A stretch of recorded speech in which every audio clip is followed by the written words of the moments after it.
over there. I'm not staying here with you, lady. I want to be with that lady over there. I mean, you can't. We tried to bribe them with food and...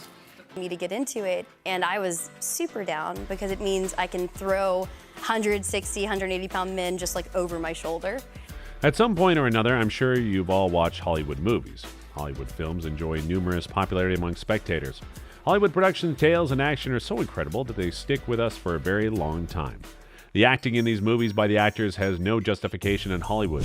Film success or enormous success is also greatly influenced by the actors who played the lead roles. People frequently tell lies at work, especially to their superiors.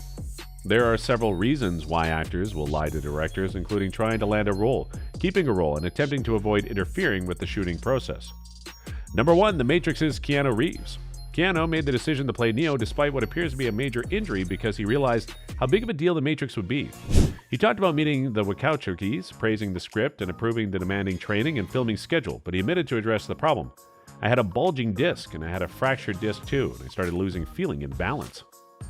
Number 2, Normal People by Paul Mescal. Paul, I'm sure, wasn't the only one who was put off learning to drive, but he had some fairly good motivation when the part for Normal People demanded someone who could drive. Paul confessed that it was his agency who had deceived the producers on his behalf, saying, "My agent was like, we're not losing this job over you not being able to drive, so I'll tell the production that you can, and in the meantime, you go off and rattle through as many lessons as you can."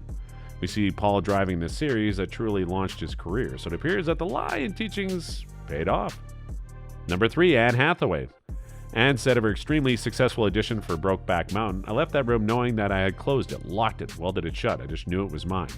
Anne recalled that before she departed, director Ang Lee remarked, "Oh, by the way, can you ride a horse?"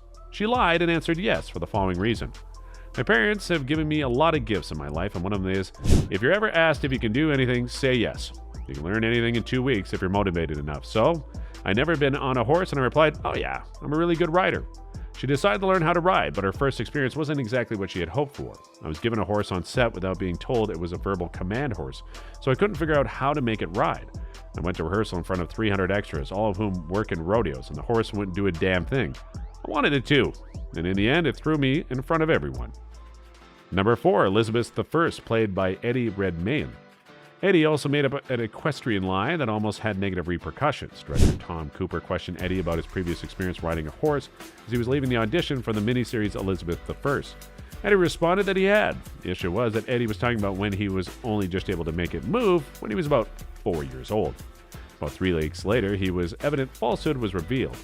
I was on a gigantic stallion with 14 Lithuanian horses stomping behind me. I'm thinking at one point, do I admit I can't ride? I was too embarrassed to admit it. And he, Hooper, calls action, and I gave the horse a gentle nudge, and it went off 100 miles an hour, and I'm just holding on for dear life. I just heard, cut! And Tom Cooper arrived and said, you're a fucking liar. Eddie believed that Tom made him pay for his lie when they were filming Les Mis. One day, all the revolutionaries were rehearsing together, and Tom announced that my character, Marius, was going to have to leap onto a horse while brandishing a flag. So that was my penance, my payback for that lie to him years ago. When more Britons migrated to LA, he stopped telling those lies and began posing as an American. Number 6, Stranger Things, Sadie Sink. No idea how to do it, and I really didn't like it because the first day I took a pretty hard fall and it just set just a bad tone. Sadie was positive she couldn't let this chance pass after binge watching the program prior to her audition. She therefore had to utter a small lie during the audition to increase her chance. I didn't have any skateboarding experience, and they needed a girl with that experience. They questioned me, and, oh, do you have any experience rollerblading? I said, sure I do. Which was not a lie since I was being used to a rollerblade. In actuality, I doubt I've skated in a year. I was doing some scenes, and all of a sudden I took into a corner of the room and see a pair of rollerblades. I'm like, holy crap, they're going to make me rollerblade. She recalled from her experience in the audition. They never asked her to skate, and of course, she would get the part despite her freaking out at the possibility of her lie being exposed by some poor rollerblading. Number 7, Rachel McAdams to The Wonder. Rachel expressed her fear of an allergy to horses, and she was so focused on getting the part into The Wonder. She was so eager to work with Terrence Malick that when asked if she had any concerns about working with horses, she responded, I love horses. As she stated, my first day of the shoot, I was in the middle of a corral with 50 horses who had never been touched by humans. It must have been intimidating working with so many of the animals that she is both alert to and terrified of.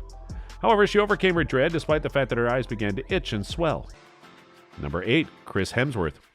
None of Chris's parts were bigger in stardom stature than Thor in the Marvel movies, despite the fact that he has grown to be one of Hollywood's biggest stars. Chris, however, claimed that the casting call for the role of the Thunder God was unusual for Hollywood, that it required a person to be over 6'1". Although Chris's height may have been advantageous in that specific function, he said that he frequently had to lie about his height when applying for jobs in order to avoid getting passed over because he is too tall. There are undoubtedly certain things I wanted to fight for, but was physically incapable of doing so. I typically exaggerate my height, 6'3", by claiming to be shorter. Number 9, Halle Berry's Bruised. Playing a former MMA fighter who is resuming combat, the Oscar winner had a tough battle to win. She had a serious incident when training, and she was kicked in the torso, breaking 2 ribs in the process. She chose to keep it a secret from the producers out of concern that would jeopardize production, as she explained. I decided not to tell anyone in case that we were shut down, since it threatened production. I persisted, and I believe that my fighter training kicked in. I didn't tell anyone until after we were done, and then I went to the hospital. Number 10, Hugo, Chloe Moretz. The casting director knew I wasn't British, but she knew I was willing to lie, and she liked me. She said, "Lie to Marty, it'll work." And I was like, okay. Chloe ultimately had to deceive a Hollywood heavyweight in order to land the Hugo role. She therefore put on a British accent that day of the audition. "Where are you from?" she replied when she asked, purpose in pretending to be from Cambridgeshire and to have horse breeders for parents. The lie worked, and Scorsese gave her the part. Her story didn't actually start to fall apart until late in the production. She had been speaking with a British accent the entire time, but one day she let it slip when talking about being from Georgia and switched back to her extremely American accent. Even so, he didn't mind making fun of Chloe and telling her, "Good on you," after realizing what had happened. Number 11, Killing Eve's Jodie Comer. Odie was a hit as Villanelli in Killing Eve, but she also lied a little bit when she was applying for the part about the various languages and accents she would be using. When they questioned her about the languages, she said using the age-old horse riding audition advice. And she explained, when I auditioned for Killing Eve, they told me about the languages. They always get told that if you're asked an audition if you can ride a horse, you say yes, even if you can't. That's what I did with the languages. It was a strategy that paid off, as evidenced by the popularity of the program and her performance. We all know that we have a lot of amazing actors in Hollywood, and it's indeed hard to pick who is the greatest of them all. A lot also of excellent performance have worked hard throughout the years of the industry that they are in. What about your thoughts here? We'd like to hear those by simply commenting on the box below. Come back to discover interesting discoveries and fun news.